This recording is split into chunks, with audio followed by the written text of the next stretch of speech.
All right, sorry for the wait. Listen, about the fight, as entertaining as it was, and it seems like everybody loved the fight. People are even saying that it was one of the best fights of the year and stuff. There was absolutely no way Lara was gonna win that fight, fighting that way. You can't have a phone booth fight against Jared Hurd. The guy's like 4 inches taller than you, outweighs you, has a longer reach than you, and just more versatile than Lara, period. You're not going to win having a phone booth fight with Jared Hurd. And it's not like Jared Hurd forced it to happen because Lara came out the gate fighting a close fight with Jared Hurd. Like even as early as the second round, they rubbing elbows and shit. And I'm like, what is Lara doing? What's the strategy here? Is he trying to tire out Jared Hurd early so he can take over in the second half? I had no idea what Lara was trying to do, you know? But having that guy that size leaning on you, going to your body, he does it better. Hurd is better at fighting that way.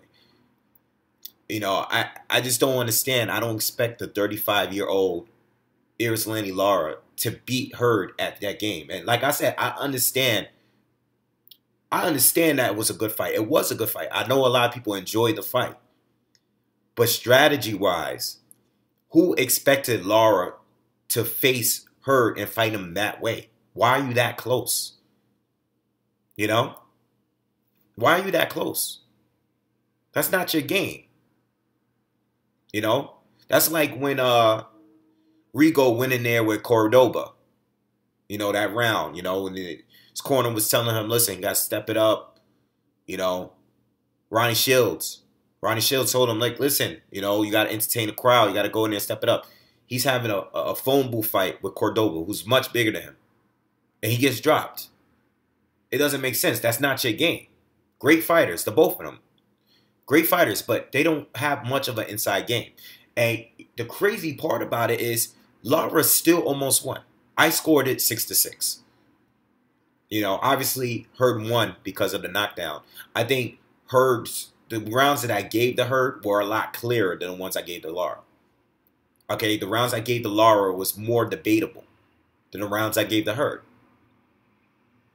But listen, it was entertaining. It was a good fight. I'm upset because Lara's my favorite fighter, and he's still my favorite. He's my favorite active fighter. All the other fighters are gone now. Floyd, Mosley, Cotto, those are my other three favorite fighters, in recent years. Now Lara's 35, and for him to lose like this at this stage of the career, it's not so good. Can he bounce back? Of course, because I still think he's better than majority, if not all of the other guys at 54. But to fight Hurd that way, you're not gonna win the fight. And I'm very surprised that he lasted that long fighting that way. I'm surprised that Lara was that durable. It's a guy that never hardly gets. He's one of the best defensive fighters in boxing. So for him to get hit that much in a fight, I'm shocked that he lasted. And it took the 12th round for him to get knocked down as much as he got, as many uppercuts he took from Hurd. I'm very surprised that Lara lasted that long. And I think he only got dropped because the cut. His face was swollen and everything, but I think the cut is where it was the point where he couldn't actually see it out of his eye.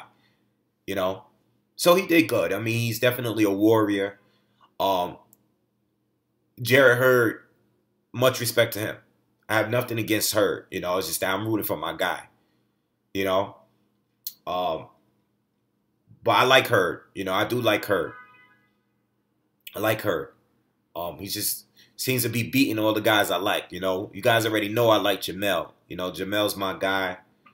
I'm obviously gonna be rooting for Jamel to win that fight. Frank Galarza is my dude.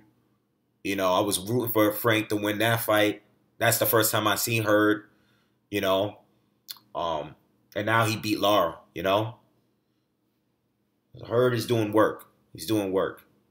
Um, I don't know what's up with Lara. I don't know, I don't know if he's gonna be able to get another title, but it was still a good effort, you know.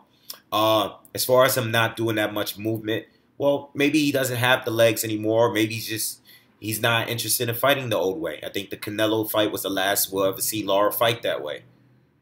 All these other guys he fought since Canelo weren't that good. Outside of Vanes Martirosyan, a lot of them really weren't that good. He fighting older Ishe Smith and Delvin Rodriguez and he fought guys that really wasn't elite. He fought a lot of guys and beat them without having to move. But his best fights are this fight, the Angulo fight, and the Paul Williams fight. The guys that's going to come forward, the volume punchers, the pressure fighters. Those are the fights that bring the best out of Erislandy Lara. It's just that in this fight, I wanted to see more space between him and Jarrett Hurd. I wanted to see more straight lefts because it was working. He was landing. Okay? He definitely was bothering Hurd. It's just we didn't get enough of it. For the old guy down the stretch, Hurd took over. And Hurd looked fresh. This is what youth plays an advantage. This is when youth and size, all of that stuff matters. I think Hurd might be one of the best drainers in boxing. For him to get down to 153 and come in looking like a super middleweight. Not even middleweight, but a super middleweight. Listen, it is what it is. If that's an advantage you have, that's what you have it. It is what it is. If you're able to make the weight, that's all that's important. I respect a bigger guy being able to cut down in weight than a guy that deserves in that weight class that can't make the weight because they're not putting enough effort and they're being lazy during camp.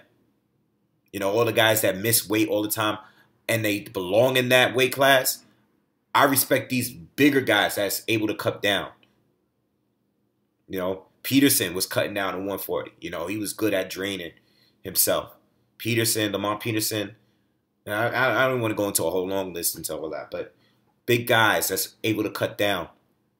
Okay? So let's speak what's next with Hurd. All right? Now, the news is Austin Trout and Jamel Charlo is scheduled for June. Okay? I had mixed feelings about it, I think that if this fight was a couple years ago, it would have been great. It would have been great. But right now, and I know that Trout did pick up a win recently. A couple months back, he fought some guy.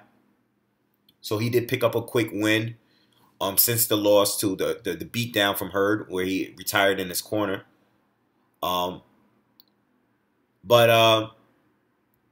It's like Jamel should win this fight. I got Jamel winning this fight.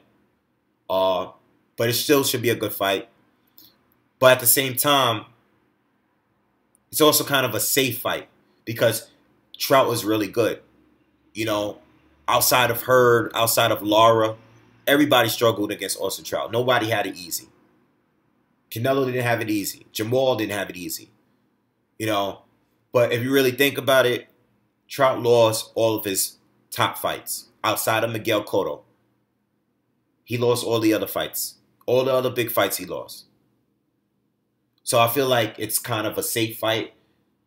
But I don't know what's available. I don't know if Charlo tried to make a fight with Saddam Ali and try to unify with him. I don't know if Charlo tried to fight Kell Brook.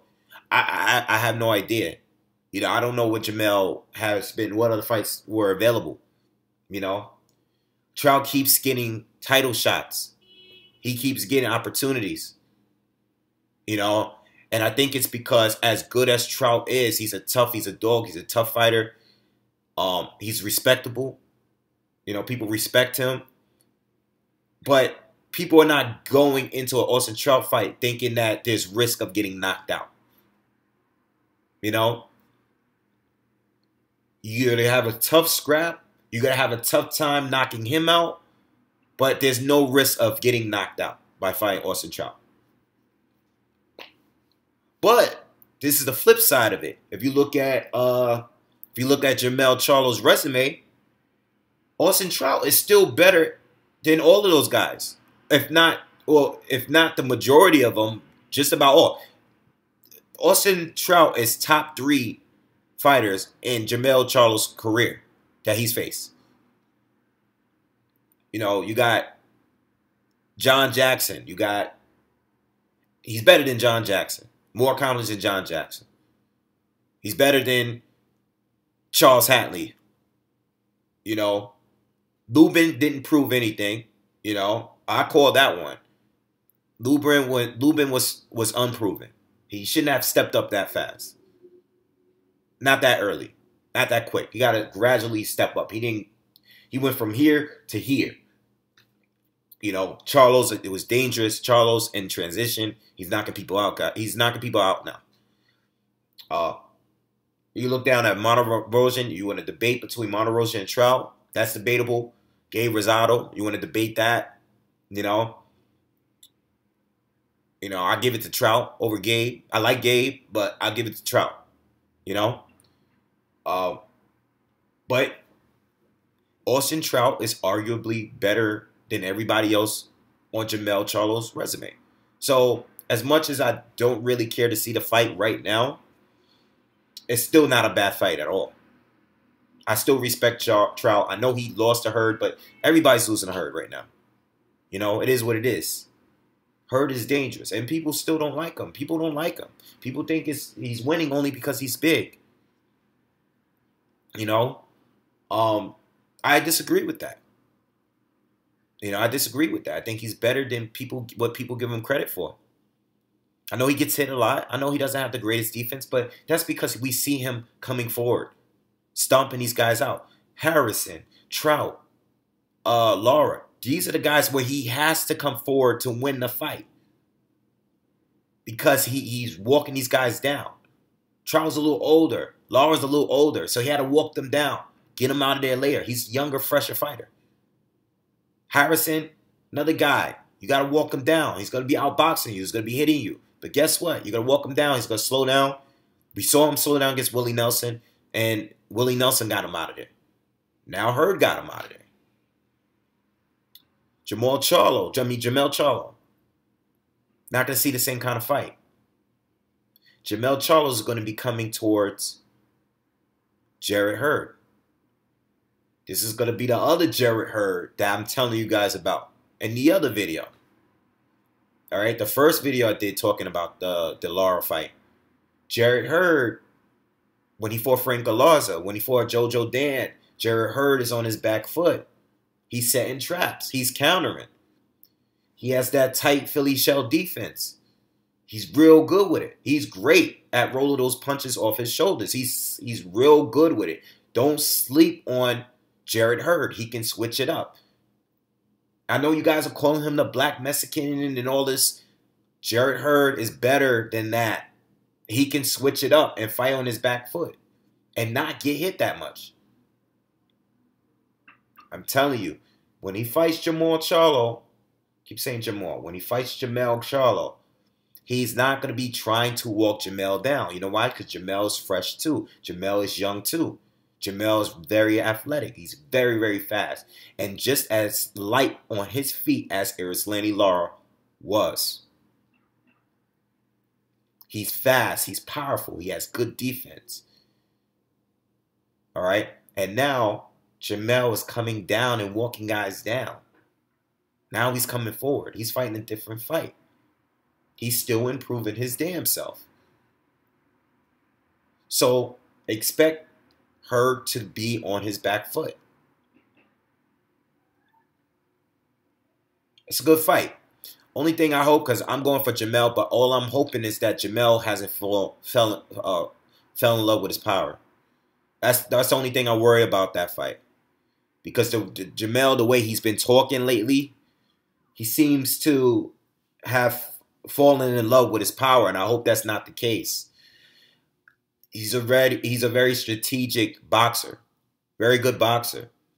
Hope he stays focused and continues to fight a smart fight, you know, because he's very versatile. So I hope he continues to be careful, you know. Very, very talented fighter.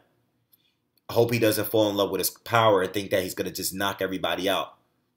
You know, set those shots up, you know, like he did against Lubin.